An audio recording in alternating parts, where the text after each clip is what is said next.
A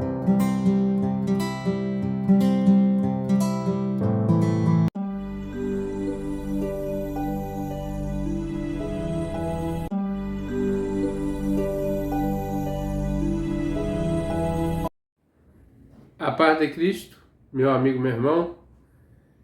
Vamos começar mais um estudo da revista Palavra e Vida, da Convenção Batista Fluminense, revista de jovens e adultos, edição 84. O título desse trimestre é Isaías, o Evangelho do Antigo Testamento. O autor da revista é Fábio Martins, pastor Fábio Martins. E nossos agradecimentos a esse querido pastor pela elaboração desse estudo desse primeiro trimestre de 2025. O texto base vai do capítulo 32 a 33. E o título da lição é Promessa de Restauração. O objetivo da lição é demonstrar como o Senhor livra o seu povo do inimigo, enfatizando a importância de sermos vigilantes e prontos ao arrependimento por obediência a Deus. Queremos te agradecer. Se inscreva no nosso canal, na verdade, deixe seu like e compartilha também. Irmãos, deixe o comentário também, tá? Vamos estar orando, agradecendo a Deus por mais uma oportunidade de nós estarmos juntos fazendo esse estudo. Senhor Deus, Pai querido, Deus eterno, soberano Deus, Pai de nosso Senhor e Salvador, Senhor Jesus Cristo. Somos gratos a Ti, ó Deus, por mais uma oportunidade que o Senhor nos dá, de junto com os amados irmãos, ó Deus, estarmos fazendo esse estudo dessa semana, que ela possa servir, ó Deus, de alicerce para a nossa vida cotidiana, ó Deus, e que ela venha, Senhor, fortalecer a nossa fé cada dia mais, porque as Tuas palavras, profecias, que o Teu servos, o profeta Isaías, mencionou, elas perduram, Senhor, para os nossos tempos também. Que o Senhor possa estar abençoando, nos dando sabedoria, entendimento, abençoando os amados irmãos, aos inscritos do nosso canal, que seja edificada, Senhor, cada pessoa, sua igreja, e que possa a sua palavra ser cumprida em cada um de nós. Em nome de Jesus. Amém. Promessa de restauração, né? Nós vamos agora fazer a leitura do texto base. Eu vou pegar aqui, o capítulo 32, de 1 a 8. E reinará um rei com justiça, e dominarão os príncipes segundo o juízo. E será aquele varão como um esconderijo contra o vento e como um refúgio contra a tempestade, como ribeiros de águas em lugares secos, e como a sombra de uma grande rocha, uma terra sedenta. E os olhos dos que veem não olharão para trás, e os ouvidos que o ouvem estarão atentos. E o coração dos prudentes entenderá a sabedoria, e a língua dos gagos estará pronta para falar distintamente. Ao louco nunca mais se chamará nobre, e o avarento nunca mais se dirá que é generoso. Porque o louco fala loucamente, o seu coração pratica a iniquidade, para usar da hipocrisia e para proferir erros contra o Senhor, e para deixar vazia a alma do faminto, e para fazer com que o sedento venha a ter falta de bebida. Também todos os instrumentos do avarento são maus. Ele maquina invenções malignas para destruir os mansos com palavras falsas, mesmo quando o nobre chega a falar retamente. Mas o nobre projeta coisas nobres, pela nobreza está em pé. Nós já temos orados e temos já falado sobre o objetivo, né? que é demonstrar como o Senhor livra o povo do inimigo, enfatizando a importância de sermos vigilantes e pronto ao arrependimento por obediência a Deus. Isaías 32 e 33 destaca tanto o julgamento divino quanto a restauração e o governo justo de Deus. Então, nesse capítulo, ele fala sobre isso, né? Sobre a restauração e o governo justo de Deus. O profeta prevê um reino futuro caracterizado por justiça e retidão, onde os governantes agem com integridade e o povo experimenta a transformação espiritual. A advertência contra a acomodação, especialmente dirigida às mulheres despreocupadas, mostra a necessidade de vigilância e arrependimento. Então, irmãos, devemos estar sempre vigilantes, né? Porque a vinda do Senhor, como o profeta também falou da vinda do Messias, então devemos estar sempre vigilantes. A ordem é vigilante, né? Jesus disse, orai e vigiai. Mostra a necessidade da vigilância e o arrependimento. O capítulo também enfatiza a promessa da restauração, momento que o derramamento do Espírito Santo traz a prosperidade ao povo, transformando a desolação em fertilidade. Então nós vemos que o Espírito Santo, quando Jesus veio, né, e cumpriu a palavra dele sobre o derramar do Espírito Santo, né, e então ali o Senhor traz a vida, né, a fertilidade. No capítulo 33, Isaías profetiza o juízo de Deus contra os inimigos que oprimiam Israel, apresentado pelos assírios. O povo é encorajado a confiar em Deus e destruirá os traidores e recompensará os fiéis. E além disso, o profeta descreve uma visão gloriosa de Sião, onde Deus reinará em majestade. É claro, irmãos, que aqui Deus deu o livramento através dos assírios, né? Da Assíria. E o povo é encorajado a confiar em Deus.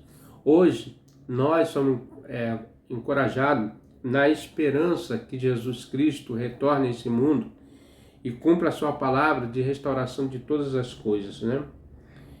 Além disso, o profeta descreve uma visão gloriosa de Sião, e onde Deus reinará em majestade, trazendo uma paz definitiva. Essa é a esperança da igreja, quando Deus reinará completamente, né?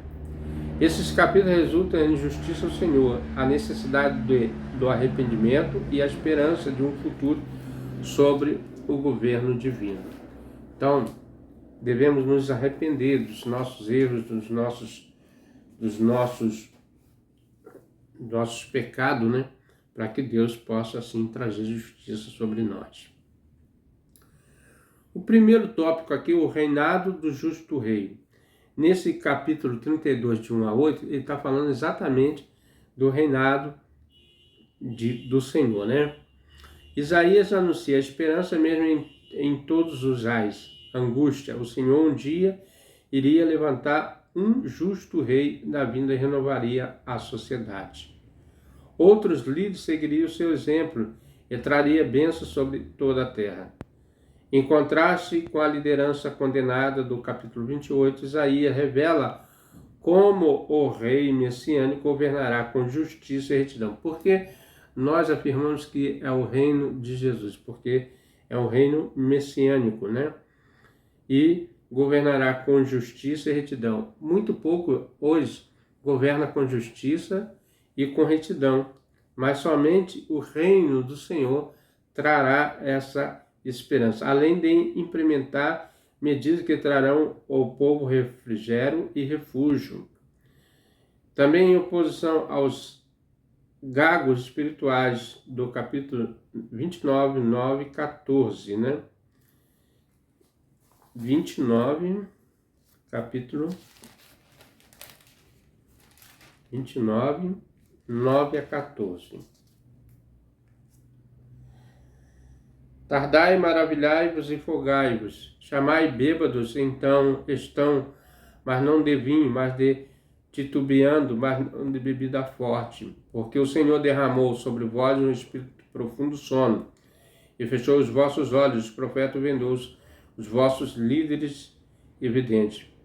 Pelo que toda visão vos é como as palavras de um livro selado, que se dá a saber ler, e dizendo, ora, lê isto, e ele dirá, não posso, porque está selado. Ou se dá o livro ao que não sabe ler, dizendo, ora, lê isto, e ele dirá, não sei ler. Porque o Senhor disse, pois, que este povo se aproxime de mim com a boca e seus lábios me honra, mas seu coração se afasta para longe de mim. E o seu temor para comigo consiste só em mandamentos de homens em que foi instruído. Eis que continuarei a fazer uma obra maravilhosa no meio deste povo, uma obra maravilhosa, um assombro, porque a sabedoria dos seus sábios perecerá, e o entendimento dos seus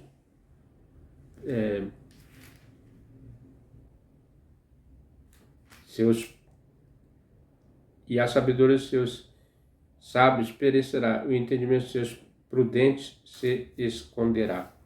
Então o Senhor selou, né, nesse tempo, e eles não entenderam a sabedoria de Deus, né? E o texto revela que os olhos que veem não se ofuscarão. 32, 3.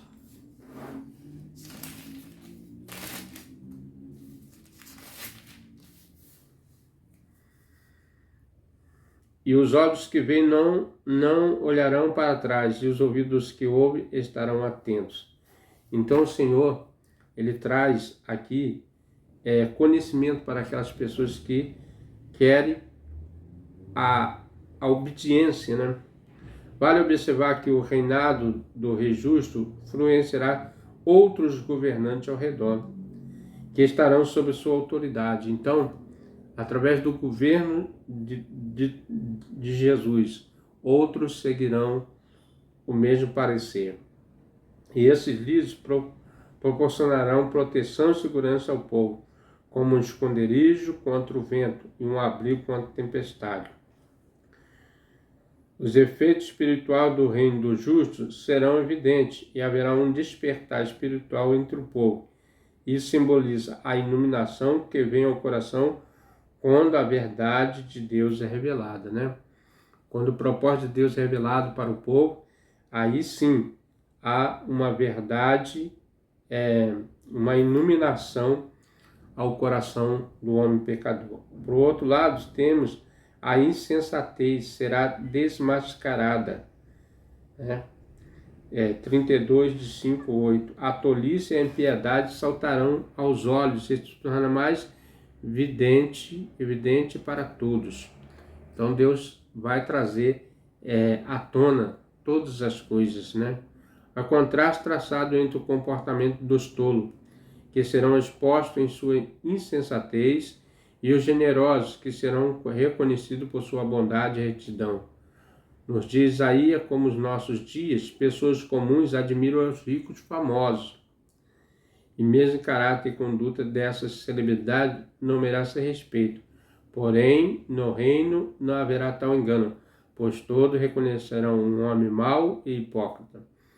Então, aqui faz a comparação com os dias de Isaías, né?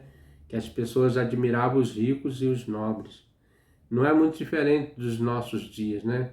Quando as pessoas olham mais para a riqueza, para os bens, e aqui nos traz que no reino do Senhor isso não tem valor, mas sim a sinceridade do coração, a humanidade que a pessoa tem que ter para com o semelhante, né? E não viver de hipocrisia, né? Vamos ler aqui 32, 5 e 6. Ao louco nunca mais chamará nobre, e o avarento nunca mais se dirá que é generoso, porque o louco fala loucamente, e o seu coração pratica a iniquidade, para usar de hipocrisia, ou de falsidade, né? Para proferir erros contra o Senhor, e para deixar a alma vazia do faminto, e para fazer com que o sedento venha a ter falta de bebida. Então, irmãos, a palavra do Senhor permanece sempre na direção de falar a verdade, as coisas concernentes a Deus, né? Destaca ainda que a sociedade será transformada com homens bons e nobres, sendo reconhecidos seus atos louvados, né? Quando todos foram agraciados pela bondade de Deus e todos reconhecerem que só existe um Senhor, aí sim todos serão bons e nobres diante de Deus. Segundo tópico aqui que nos é passado, a indiferença é condenada, né? Deus traz aqui, em meio ao caos que viria, o profeta faz uma severa repreensão às mulheres de Jerusalém, em um contexto de restauração e renovação de Israel. Ele condena a acomodação e o luxo.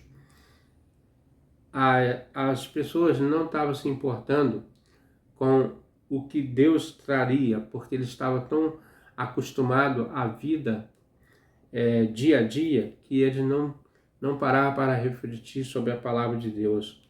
E não é diferente nos nossos dias, quando a pregação anuncia sempre a palavra de Deus, traz ao coração para que o povo se arrependa e comece uma nova vida com Deus, né, de comunhão, e largando assim as coisas que prende ao homem a este mundo. Então ele fala aqui a restauração e renovação de Israel, ele condena a acomodação e o luxo, apontando para a necessidade de uma transformação interna e externa que leve à justiça e paz. Na verdade, todos nós queremos justiça e queremos paz, né? E o próprio Jesus disse que no mundo tereis aflições, mas tem de bom ânimo. Então, irmãos, nós vemos que o que mais perturba as pessoas hoje em dia é a falta de paz, né? E a falta de justiça. Há um clamor pela justiça. Em pouco mais de um ano, a oferta das viúvas, consequentemente do vinho, será cortada. A luxúria, o prazer, né? A prosperidade que ali mantinha eles presos, iria ser cortada, né? E as mulheres são convidadas a entrar em amarga lamentação sobre o terrível destino que se abateria sobre as suas terras. Então Deus traria juízo para essas acomodações, né? E não teria mais aqueles luxos que eles teriam. Em 32, 9, 12, vai falar: levantai-vos, mulheres que estáis em repouso, e ouvi a voz, e vós, filha, que estáis tão seguras. Então ela se sentia tão segura pela prosperidade, pela riqueza, que não buscava o Senhor como devia. E inclinai os ouvidos a minhas palavras, né? A palavra do Senhor está sempre deixada de lado, porque daqui um ano e dias vireis a ser turbadas, ó mulheres, que estáis tão seguras, porque a vindima se acabará e a colheita não virá. Então, o Senhor está trazendo uma mensagem aqui para que eles possam, uma repreensão, né, uma exortação, e para que eles se arrependam e comecem a buscar a Deus. Tremei, mulheres que estáis em repouso, turbai, vós que estáis tão seguros, despivos e pondo-vos nuas, e cingiu com pano de saco os vossos lombos. Então o Senhor aqui lhe faz uma chamada, né? Feriu os peitos sobre o campo desejável e sobre as vides frutuosas. Não é diferente dos nossos dias, que muitos, até crentes cristãos, né, estão desapercebidos com a volta do Senhor, porque estão envolvidos com as coisas terrenas, né, as coisas materiais.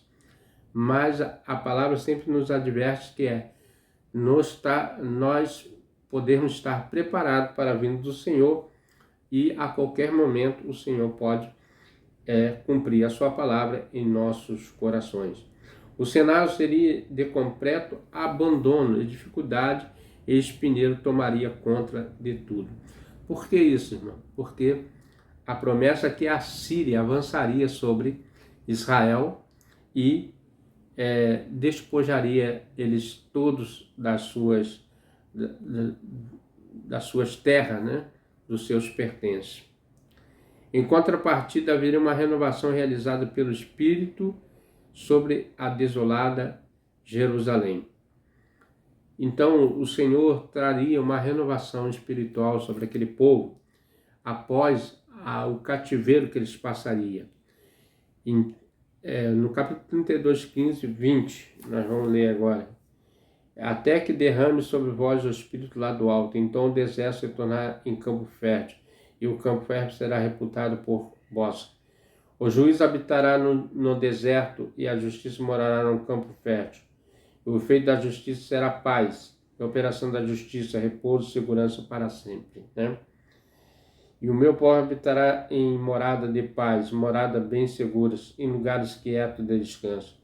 Ainda que caia Saraiva, ainda que caia o bosque, e a cidade seja inteiramente abatida. Bem-aventurado vós que semeais sobre todas as árvores, que dás liberdade ao pé de boi e do jumento.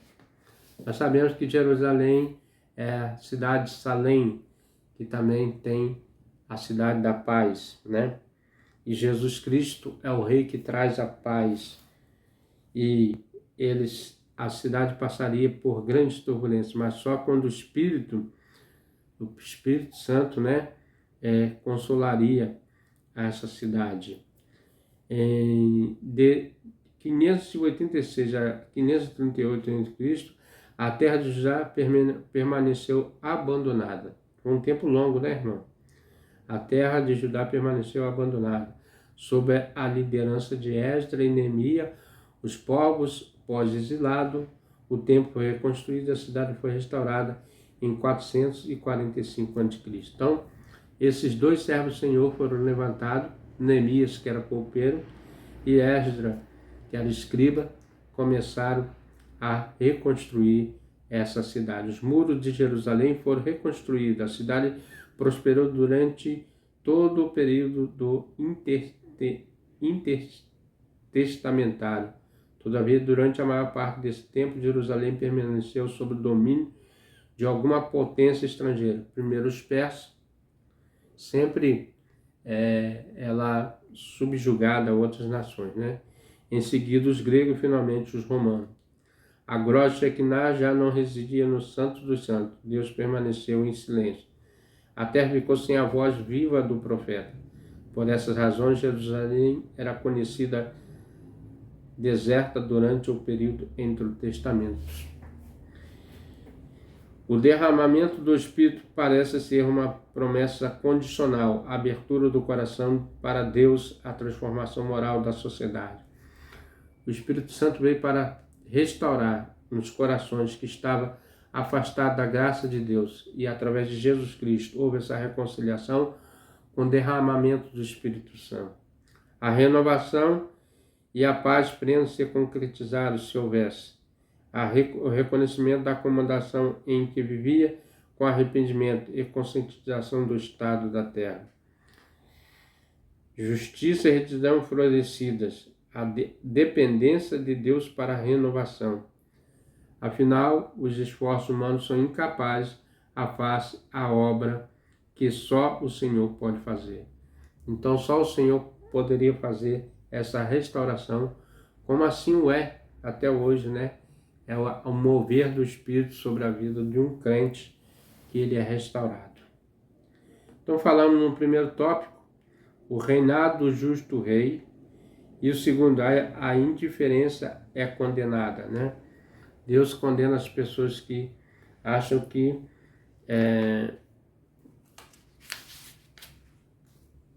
não estão preocupadas, né, em se arrepender, mas certamente Deus trará um juízo.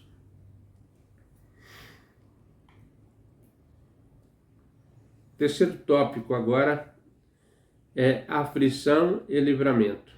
Isaías pronunciou a destruição vindoura da Assíria.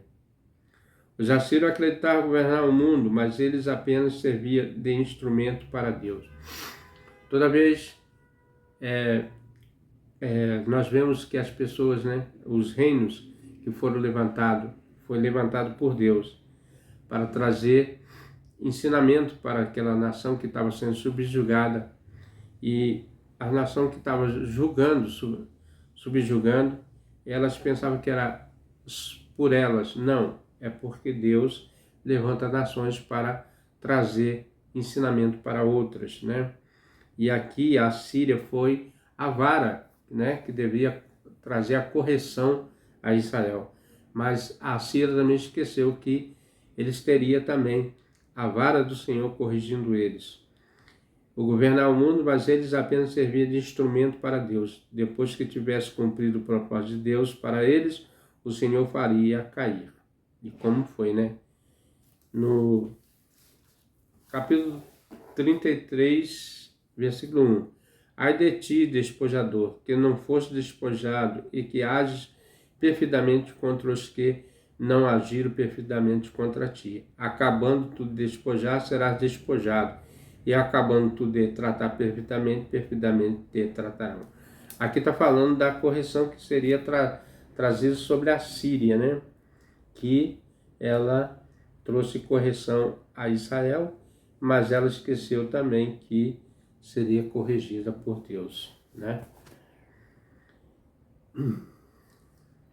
O profeta registra que aqueles que causam destruição serão destruídos. A aflição experimentada pelo povo de Deus convergiu para um forte clamor e uma busca por salvação, né?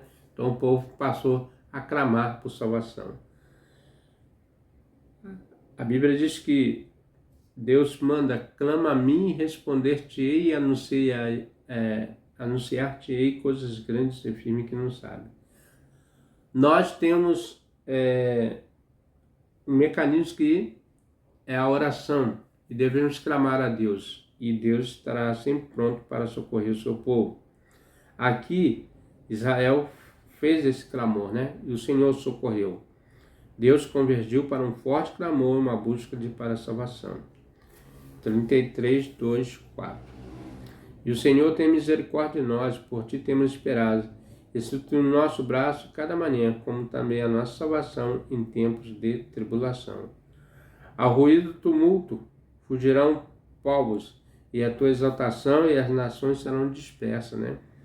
Então, ajuntar-se-á o vosso despojo, como se apane o pulgão, como também os gafanhotos salta, ali saltará. Então eles clamaram ao Senhor, Deus deu o livramento, né? O povo clama e já vê por misericórdia, reconhecendo a sua dependência da ação divina e pede pela intervenção do Senhor em meio à aflição. Confiando em sua salvação e no fato de que os inimigos serão dispersos. Com certeza Deus sempre está atento à oração do justo. A majestade e a justiça de Deus são retratados nos versos subsequentes. Isaías 33, 5, 6. Ele é exaltado, né? Como soberano, e habita nas alturas, que estabelecerá justiça e retidão na terra. Então o Senhor traz justiça e retidão para a terra. Ele será a estabilidade em tempos difíceis. Com certeza, né? O Senhor traz estabilidade para a humanidade, paz, tranquilidade, sossego. Estabelecerá a justiça na terra. Ele será a estabilidade em tempos difíceis, trazendo sabedoria, conhecimento e temor do Senhor, né? Como tesouro para o povo, a justiça e a fidelidade de Deus são garantidas como fonte de segurança, e aqueles que se opõem a Deus e o seu povo sobrevirá lamento e tristeza. Então, reparem agora, irmãos, a guerra de Israel e lá a Gaza, né? Eles invadiram a terra de Israel e Israel teve que se defender, né? E foi tem sido um confronto muito grande e vidas foram perdidas ali. Mas tudo isso poderia ser evitado se eles buscassem a paz, o entendimento, né? E se quando há paz, há tranquilidade, há perseverança, há prosperidade, né? Na guerra só há destruição. Você viu que morreu muita gente, muitos que foram raptados de Israel, e também morreu muitos palestinos, né? E arrasou praticamente a sua nação, né? Vamos dizer assim. O território deles foi devastado porque a guerra foi imensa. Mas tudo isso porque eles preferiram a guerra, preferiram o ódio ao invés do amor e da paz. As nações que causaram destruição serão reduzidas a cinza como consequência a sua violência e iniquidade, né? Então o pecado que tem gerado a ignorância, né? E a violência. O povo do Senhor, no entanto, Isaías descreve um longo discurso mencionando a salvação e a glória por vir.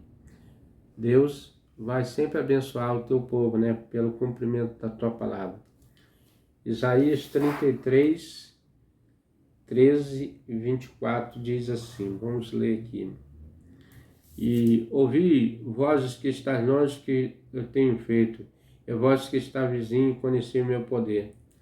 Os pecadores de Sião se assombraram, o tremor surpreendeu os hipócritas. Quem dentre os habitará como fogo consumidor, que entre vós nos habitará como labaredas eternas? O que anda em justiça, que fala com retidão, que remessa para longe de si o ganho da opressão, que sacode as suas mãos todo presente e que tapa os ouvidos para não ouvir falar do sangue e fecha os olhos para não ver o mal, né?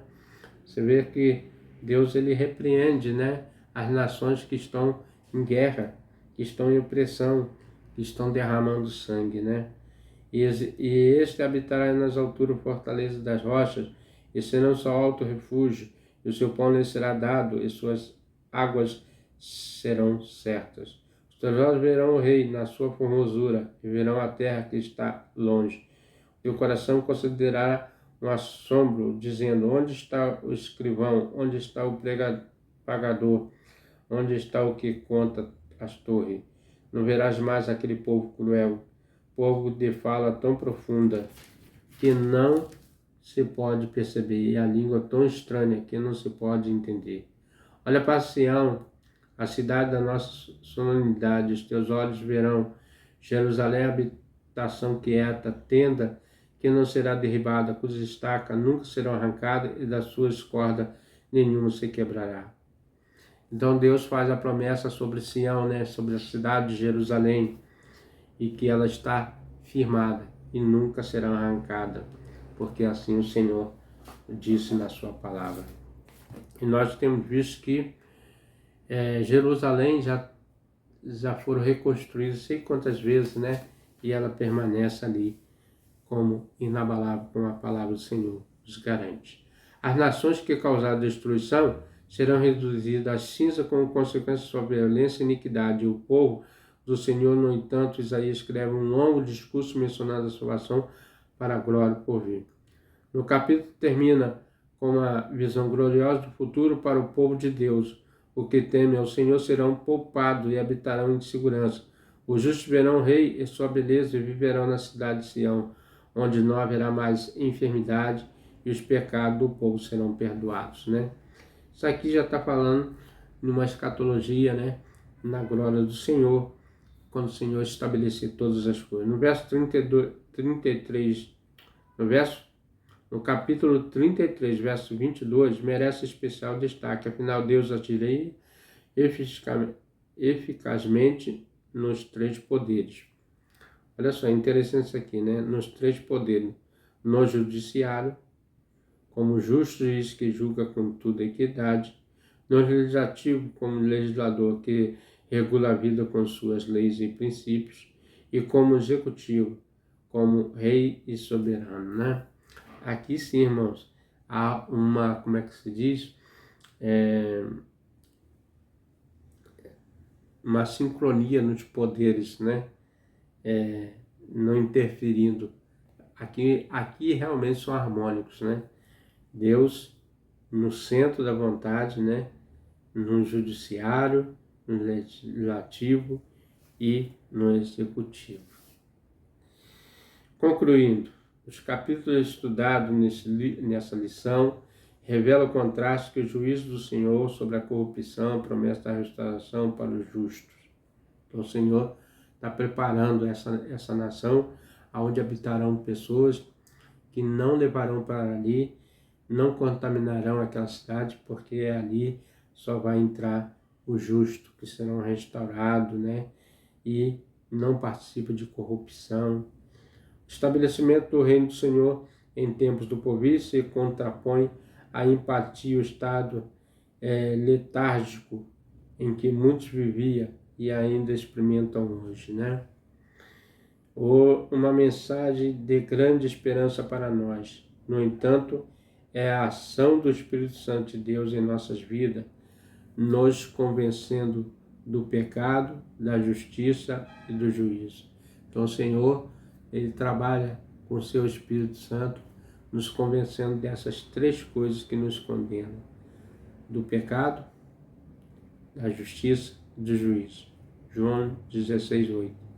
Aquilo que para o povo de Judá foi uma promessa, para nós é uma realidade. Para o passado Deus prometeu, mas hoje nós já temos a presença do Espírito Santo. Esse mesmo faz se dar na ação do Senhor sobre os traidores e opressores. Embora as nações inimigas enfrentem a ira de Deus, o povo de Israel clama por graça e salvação. Deus é exaltado como soberano justo, e o qual julga os ímpios e protege os que o temem, né? Então, o Senhor sempre trazendo a palavra de proteção, de alívio. O derramamento do Espírito Santo do Senhor, 32:15, somado com o clamor de um povo que teme Deus, gera a vida dos salvos uma grande expectativa de paz indivisível, consolo eficaz e vitória oportuna. Ao final, Javé restaurará todas as coisas e o seu reino será estabelecido integralmente, né? Essa é a promessa que o Senhor nos dá, que o reino dele vai ser estabelecido integralmente. Chegando ao final desse estudo, irmãos, para pensar e agir, o reino de Deus será definitivamente estabelecido em um tempo futuro. Como a expectativa tem impulsionado a viver uma vida nobre, honrando ao Senhor o testemunho de uma maneira eficaz sobre a fé que professa. Então ele está questionando aqui se nós temos honrado o Senhor, né, de maneira que a nossa fé tem professado servir ao Senhor. Como o agir do Espírito Santo tem impactado sua vida, de maneira que os frutos dele sejam perceptíveis e identificados em seu dia a dia. Com certeza o fruto da justiça é o amor, né? E o amor é que supre todas as nossas necessidades. Qual a relevância de Deus ser nosso juiz, legislador e rei? Na verdade, nós dependemos de Deus para todas as coisas, né? Porque todas as coisas foram feitas por Ele, para Ele e por Ele. Irmãos, graças a Deus chegamos a mais um final de estudo, né? Que nós falamos aqui sobre três tópicos: o reinado do justo rei, né? A indiferença e a condenação que o povo estava, e a aflição e o livramento que o Senhor deu ao povo do passado, né? Da promessa que iria restaurar aquele povo que foi cativeiro. E então nós trazemos para o nosso dia que devemos ser vigilantes e nos arrepender dos nossos pecados. Vamos orar a Deus. Quero te agradecer, meu amigo, meu irmão, que tem ficado conosco, tem assistido nossos vídeos, né? E tem participado do nosso estudo, que o Senhor possa estar te abençoando a cada dia. Pai querido, Deus eterno, soberano Deus, quero te agradecer pela vida dos amados irmãos que sempre estão acompanhando nossos vídeos no YouTube, que o Senhor possa estar abençoando eles, encorajando, dando força, animando sempre, ó Deus.